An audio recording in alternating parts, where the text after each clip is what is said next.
Hello everyone, my name's Requiem SMT, and today I'm doing a little bit something different from my last video. If you didn't see that, last video I took a look throughout the SMT5 new trailer that we got and just tried to make my own opinions about what I think I could possibly see. But today I'm doing something completely different and am going over what I would like to see changed, what I would like to see implemented in the upcoming Persona 6. The first major topic I'd like to bring up is the idea of an adult cast. As much as I think that this would be a really interesting idea and there's a bunch of interesting subtopics you could talk about, I'm not sure if it's necessarily the best idea. However, I am a little bit biased in this topic. Being a high schooler myself, there's a part of me that would like to see the series stick with the high school setting. But I feel that Persona still has too much of a strong tie to its high school setting to make this drastic jump to another type of setting like a college system. For example, if you look back at the 20th anniversary promotional art, almost all the art on there is simply just the high school emblems. It's such a main icon of the series being the schools. It's one of the first things that you think about when you think about some of the MCs. Along with this, it would be really hard to completely change the formula. I mean, the Japanese university and Japanese high school experiences are two completely different things. That it would just be a really drastic change that they would have to put in, and seems like a lot more work when they already have a really great formula down. Speaking of the high school formula and scenery, let's make a transition to the location. Now, there's also been a lot of discussion about the idea of location for this game. A lot of people have gone back to the interview from a while ago talking about the idea that Persona 5 was supposed to be a game about backpacking across the world. However, as we all know, after the earthquake that hit Japan, they decided to take a different route with the game. However, I don't think that we're necessarily going to even go back to that idea. I think that with this game, after the success that Persona 5 has had, I think we're going to stay in the Japan area. However, I don't think we're going to be placed in a big bustling city, or even a super small town like Inaba. I think we're going to be put in just a regular old town.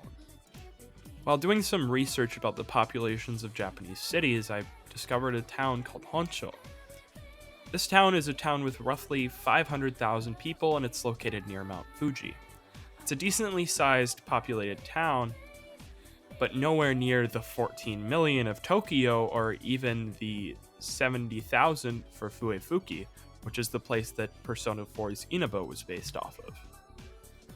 I feel that if we're able to move away from the random town in the middle of nowhere trope or the lost in the big city idea, it might create a whole different experience entirely that we've seen in 3, 4, and 5. It could be a really interesting concept, and I would love to see how Atlus would end up tackling that. Overall, I just really hope to see an exodus from these two baseline ideas in writing.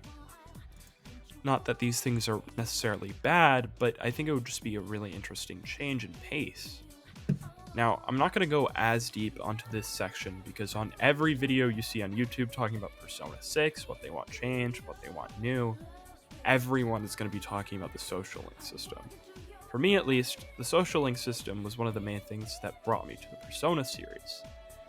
And as much as people want to say that it's a terrible system and that it needs to be completely fixed, I don't think that that's completely true. The basis of the social link system is very good in my opinion. However, like a lot of people say, it does need some minor tweaks. For example, throughout with some of the characters, you see all their growth throughout the social link, which is great. It's great to have those moments with the characters. But the thing is, those characters seemed really hollow outside of those moments with them because their growth isn't really reflected in the main story. I think it's really important to see those moments happening outside of just your time with them because it makes it feel like that they're actually growing outside of just talking with you. Along with this, I think it's really important to try to see these characters hang out with other people than just the protagonist for once. I feel like it would help make the group a lot tighter. People mention that the Phantom Thieves aren't really friends, and as much as I don't think that's necessarily true, I think that time was needed to see these characters interacting with each other, and not just through Joker, for example. An example of where I think this is really well done is throughout Persona 3. It feels like sees is an actual group of friends rather than just a mini harem around the protagonist. Overall, I don't think the social link system needs to be completely reworked, but I think there's definitely some changes that could be made to overall make the system feel a little bit more real. Now, on the subject matter of our protagonist itself, I think that this is a really hard discussion and one that's always going to be heated throughout Persona. One, I think that FemC does need to come back in one way or another.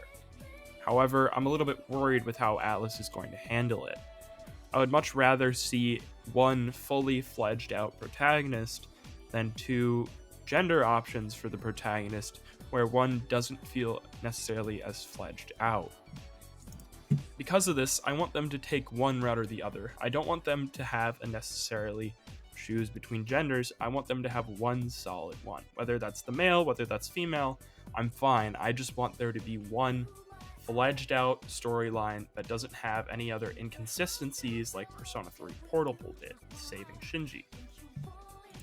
Now, off the topic of FemC, one thing that I'd really like to see in Persona 6 is a little bit more personality for our main character.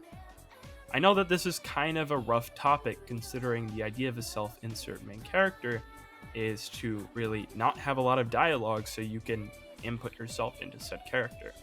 However, I would like to see just maybe a little bit more voice lines from our MC, maybe even in cutscenes or just in important storylines. It just kind of feels hollow. As well, I feel like if you go with the canon name for the protagonist, for example, Akira or Ren in Persona 5, which either one you want to go with, when characters are talking about MC, they should be able to say that name and not just blank it out like in most games do. I feel like this would add so much more personality to the characters and would just be a special, nice touch. Now, as a closing thought, I would like to kind of just bring up a for fun question. A lot of discussion has been going around about what people think the main color for this game will be. If you don't know what I'm talking about, all the Persona titles have had their theme color. 3 being blue, 4 being yellow, and 5 of course being red. Now, I think this is probably looking into it quite a bit too much. When you mix all these colors together, you get somewhat of a sort of dark green. So that is my official prediction. You heard it here first. Requiem SMT is voting for green to be this next upcoming color for Persona 6. And that's all the major things that I really want to cover in this video. For upcoming videos, I'm thinking about possibly doing a deeper dive into the idea of FemC and maybe even a deep dive on what I would like to see as the Persona 6 villain. Once again, this has been Requiem SMT. Please like, subscribe, comment. Tell me if you hated the video. Tell me if you loved it. Thank you guys so much once again. And I'll see you guys next time. Thank you.